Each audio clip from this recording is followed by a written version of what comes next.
ইন্ট্রোতে আপনারা যেমন দেখছিলেন ঠিক তেমনভাবে আজকে আমরা দেখব প্রিমিয়ার প্রো ব্যবহার করে সাইবারপাঙ্ক যে কালার গ্রেডিং রয়েছে সেরকম একটা ইফেক্ট আমরা কিভাবে অ্যাচিভ করতে পারি। অনেক সময় হয়তো আপনাদের এই ধরনের ইফেক্ট দরকার হতে পারে, আপনারা কোনো গেমিং টাইপের ভিডিও তৈরি করছেন কিংবা আপনারা খুব ফিউচারিস্টিক লুকের কোনো ভিডিও তৈরি করছেন, সেক্ষেত্রে কিন্তু এটা কাজে দিতে পারে। তো চলুন আমরা প্রিমিয়ার প্রোতে দেখি সেটা আমরা কিভাবে করতে পারি। তো এখানে আমি দুইটা ক্লিপ নিয়ে নিয়েছি। আপনারা প্রিভিয়াসলি যে ক্লিপগুলো দেখেছেন সেখানে এই ক্লিপগুলো আমি আসলে মূলত ইফেক্টটা তৈরি করেছিলাম। তো সেই জায়গা থেকে দুইটা ক্লিপ আমি নিয়ে নিয়েছি, যে দুইটা থেকে আমি আপনাদেরকে দেখাবো কিভাবে ইফেক্টটা পেতে পারেন। খুবই সিম্পল একটা ইফেক্ট। এখানে কিন্তু কালার গ্রেডিং এর অত বেশি আপনার আসলে ধারণার দরকার নেই, খুব বেসিক কিছু ধারণা থাকলে হবে। যে কোনো আপনি ভিডিওতে যখন অ্যাপ্লাই করবেন সেই ভিডিওর যে বেসিক কারেকশন সেটা করে ফেললেন। যেরকম আপনি যদি চান কন্ট্রাস্ট ইনক্রিজ করবেন সেটাকে ইনক্রিজ করতে পারেন, আপনি যদি লাইটনেস কিংবা এক্সপোজার বাড়াতে চান সেটাও কিন্তু আপনি কন্ট্রোল করতে পারেন। এরপরে আপনার যেটা করতে হবে একটা ইফেক্ট অ্যাপ্লাই করতে হবে, যে ইফেক্টটা গ্লো টাইপের যে ভাইব, আমাদের সাইবারপাঙ্ক টাইপের যে কালার গ্রেডিং দেখবেন সব জায়গায় কিন্তু গ্লো টাইপের একটা ভাইব থাকে। যেহেতু সেটা একটা গেমিং ভিডিও, ফিউচারিস্টিক একটা লুক রয়েছে,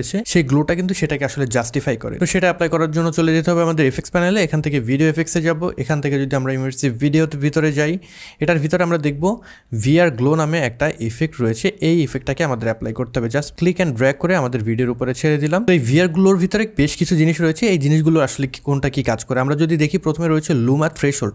এটা দিয়ে মূলত আমাদের যে ভিআর গ্লো রয়েছে এটার থ্রেশহোল্ডটা আমরা কন্ট্রোল করবো। আমরা যদি অনেক বেশি গ্লো চাই এটাকে আমি 0 করে দেবো, তাহলে আমি সব থেকে বেশি গ্লো পাবো। সেকেন্ডটা রয়েছে গ্লো রেডিয়াস। গ্লো রেডিয়াসের কাজ হলো আমরা যে গ্লোটাকে অ্যাপ্লাই করব সেটা কতটা এরিয়া জুড়ে আসলে থাকবে এবং সেটা আসলে কতটা গ্রাজুয়ালি চারিদিকে ছড়িয়ে যাবে। আমি যদি এটাকে একদম বাড়িয়ে দিই তাহলে দেখবেন এটা চারিদিকে ছড়িয়ে গিয়েছে, একদম কমিয়ে দিলে দেখবেন গ্লোটা কিন্তু খুবই শার্প। যে আমার পয়েন্ট রয়েছে লাইটের, সেই লাইটের পয়েন্টের জাস্ট কাছাকাছি কিছু জায়গায় আমরা গ্লোটা দেখতে পাবো। সো এটাকে আমরা যদি কিছুটা ইনক্রিজ করি এরকম একটা রেজাল্ট কিন্তু আমরা পাচ্ছি। এরপরে রয়েছে গ্লো ব্রাইটনেস। গ্লো ব্রাইটনেসের কাজ হলো যে গ্লোটা আমরা অ্যাপ্লাই করলাম সেটার এক্সপোজার কতটুকু হবে, সেটা কতটুকু লাইট আপ হবে, এই জিনিসটা আমরা এখান থেকে কন্ট্রোল করবো। আমরা যদি বাড়িয়ে দিই তাহলে দেখবো এখানে অনেক বেশি লাইট চলে আসছে এবং কমিয়ে দিলে আমরা কিন্তু এটাকে এভাবে অ্যাডজাস্ট করতে পারবো। তো আমাদের নিড অনুযায়ী এটাকে আমরা অ্যাডজাস্ট করে নেবো। এরপরে রয়েছে আমাদের গ্লো স্যাচুরেশন। যে স্যাচুরেশন রয়েছে, যে অংশটা আসলে গ্লো হচ্ছে সেখানে যে কালারটা রয়েছে সেটার কালারের স্যাচুরেশন কিরকম থাকবে সেটাকে এখান থেকে কন্ট্রোল করবো। এই কালারটাকে যদি আমরা অন্য কোনো কালার দিয়ে রিপ্লেস করতে চাই সেক্ষেত্রে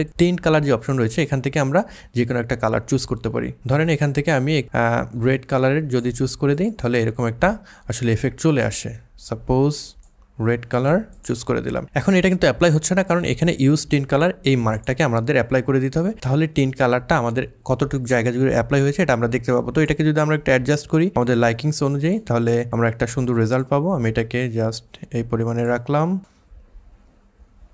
তো এইরকম আমরা এই পরিমাণে রাখলাম। এখানে আপনারা দেখতেই পাচ্ছেন আমাদের যে গ্লো এফেক্টটা মোটামুটি রেডিশ টাইপের একটা গ্লো দিচ্ছে। তো এখান থেকে এটাকে আরো একটু ইন্টারেস্টিং আমরা করতে পারি লুমিট্রি কালার ব্যবহার করে। আমরা যদি উইন্ডোতে যাই, এখান থেকে যদি আমরা লুমিট্রি কালার অপশনে যাই, এই প্যানেলটা চলে আসবে। এই প্যানেলের ভিতরে যদি আমরা কালার হুইলস অ্যান্ড ম্যাচে যাই, এখানে আমরা 3টা হুইল পাবো। তো আমাদের শ্যাডো এরিয়াতে আমাদের চেঞ্জ করতে হবে। যেহেতু আমাদের ভিআর গ্লোটা হাইলাইটস এরিয়াতে কালার দিয়েছে, আমরা এখন শ্যাডো এরিয়াতে আমাদের পছন্দ অনুযায়ী একটা কালার দিয়ে দেবো। আমরা যেহেতু হাইলাইটস এরিয়াতে রেড টাইপের একটা কালার অ্যাপ্লাই করেছি, সেটার জাস্ট অপোজিটে যদি যাই তাহলে আমরা টিল টাইপের একটা কালার পাবো। সেটাকে আমরা এইভাবে অ্যাপ্লাই করে দিতে পারি। তাহলে দেখতেই পাচ্ছেন এইরকম কিন্তু আমরা একটা লুক পেয়ে যাচ্ছি। তো খুব সহজেই আমরা কিন্তু এরকম একটা লুক এখান থেকে অ্যাচিভ করতে পারি। অ্যাগেন যদি আপনারা ফার্দার এটাকে মডিফাই করতে চান কিংবা আপনাদের গ্লোর রেডিয়াস বাড়াতে বা কমাতে চান সেক্ষেত্রে কিন্তু আপনারা এখান থেকে এটাকে অ্যাপ্লাই করে দেন বা চেঞ্জ করে আপনারা এইভাবে সেটাকে অ্যাপ্লাই করতে পারেন। আমি আরেকটু এটাকে হালকা চেঞ্জ করি।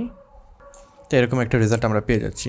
এবার চলে যাওয়া যাক সেকেন্ড যে ক্লিপ রয়েছে সেই ক্লিপটাতে। আমাদের এই ক্লিপটা রয়েছে, এটা খুবই আমাদের আসলে ফ্যাকাশে টাইপের একটা ক্লিপ। রাতের একটা শট, শুধুমাত্র বৃষ্টি হচ্ছে এবং তার সাথে সাথে কিছু গাড়ি চলে যাচ্ছে। তো এটাকে আরেকটু ইন্টারেস্টিং করার জন্য আমরা সেম টেকনিকটা কিন্তু অ্যাপ্লাই করতে পারি। আরেকটা মজার ব্যাপার সেটা হলো আপনি যখন এই ধরনের কালার গ্রেড করবেন সেখানে যদি শাইনি টাইপের কোনো এলিমেন্ট থাকে, সাপোজ আপনি যদি রেইনি সিজনে কোনো ভিডিও তৈরি করেন, রেইনি ডেতে আপনার যে এনভায়রনমেন্ট থাকে সেখানে কিন্তু পানি থাকার কারণে লাইটটা অনেক বেশি রিফ্লেক্ট করে, এই জাতীয় ভিডিওতে কিন্তু আপনি আরো বেশি ভালো কোয়ালিটির রেজাল্ট পাবেন। তো এখানেও কিন্তু সেরকম একটা ভিডিও আপনারা দেখতে পাচ্ছেন, বৃষ্টি হচ্ছে এবং গাড়ি চলে যাচ্ছে। তো এখান থেকে আমরা যদি অ্যাপ্লাই করতে চাই অ্যাগেন আমরা চলে যাবো এফএক্সে, এখান থেকে ভিআর গ্লো নিয়ে আসবো।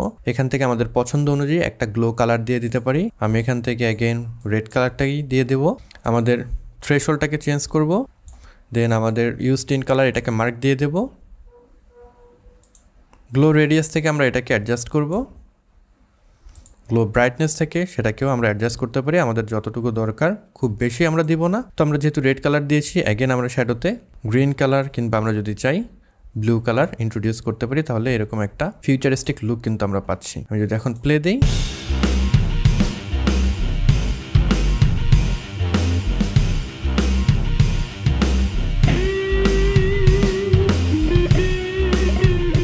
এখানে দেখতেই পাচ্ছেন আমরা কিন্তু এরকম ফিউচারিস্টিক একটা লুক পেয়ে যাচ্ছি। তো এইভাবে আমরা ভিআর গ্লো যে এফেক্টটা রয়েছে সেটা ব্যবহার করে কিন্তু খুব সহজে সাইবারপাঙ্ক যে লুক রয়েছে সেটাকে অ্যাচিভ করতে পারি। আশা করি ভিডিওটি আপনাদের ভালো লেগেছে। যদি ভালো লেগে থাকে কিংবা এই ভিডিও থেকে যদি নতুন কিছু শিখে থাকেন, সেক্ষেত্রে এই ভিডিওটিতে একটি লাইক দিতে পারেন, কমেন্ট বক্সে আপনাদের মতামত জানাতে পারেন, কি ধরনের ভিডিও দেখতে চান, এই ভিডিওগুলো আপনাদের পছন্দ হচ্ছে কিনা, কিংবা আমার কাছে যদি কোনো জিজ্ঞাসা থাকে সেগুলো লিখে জানাতে পারেন। I'll catch you guys on the next one. Until then, goodbye.